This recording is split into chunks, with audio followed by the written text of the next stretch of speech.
this is Deanne Hanlon from Fully Devoted, and I'm coming to you again without my counterpart, Liz Jones.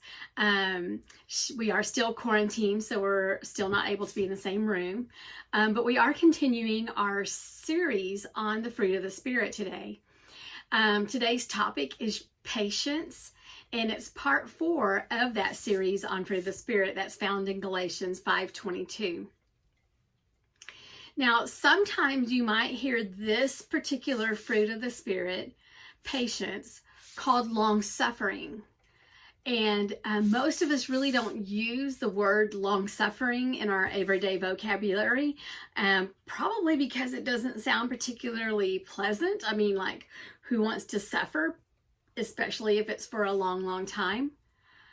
But if you think about all of the impatience, the anger, the narrow-mindedness that's in the world today, maybe long-suffering isn't too far off the mark for what we should be calling this.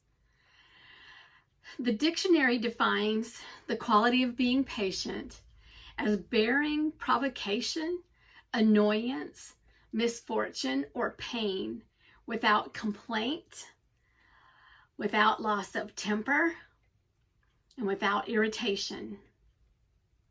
So did you get that?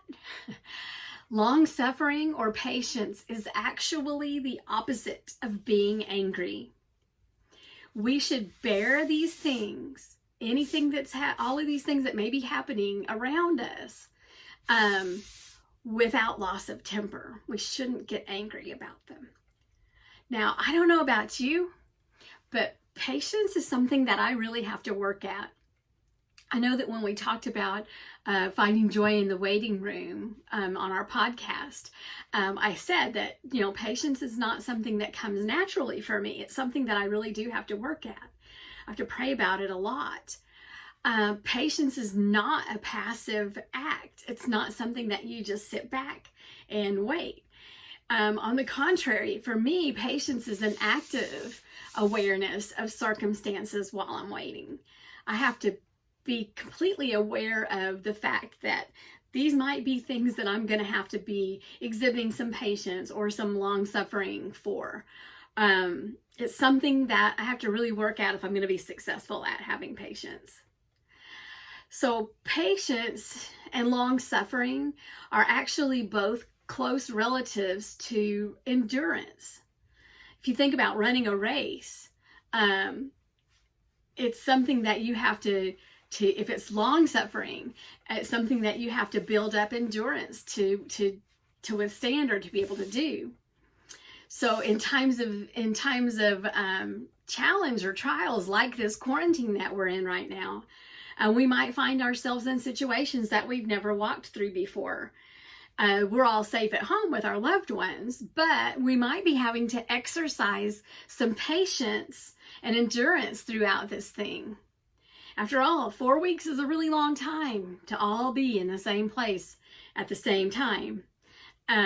Some of you may be trying to work from home. Some of you may be trying to school your children from home for the first time.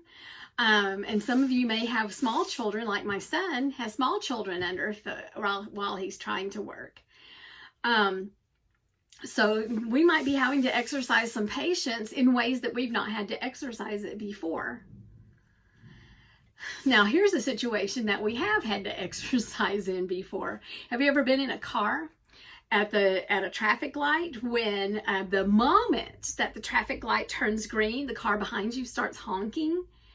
They might even have a little bit of road rage. They might get angry. I mean, like really be tapping that horn and doing other symbols that aren't really very nice at you.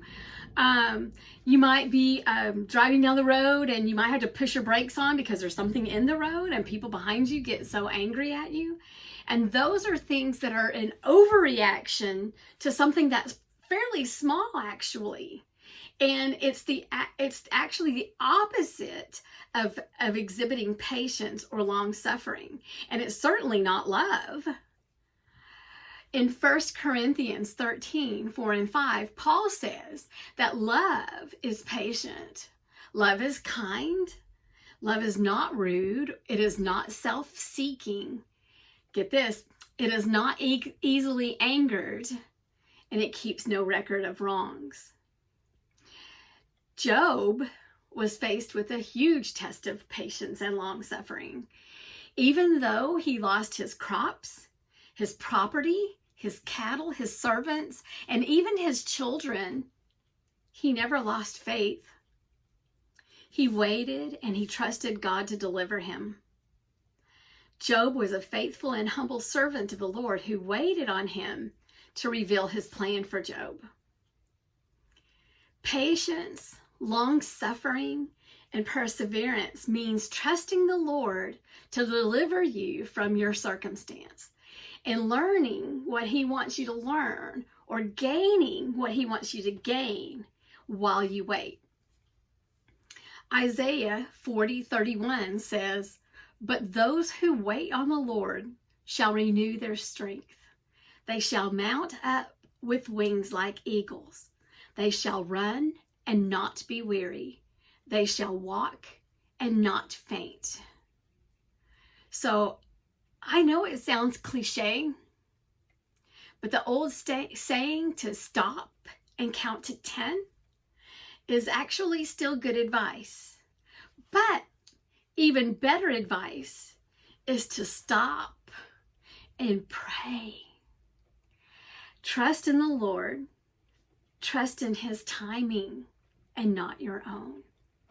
Have patience in the wait.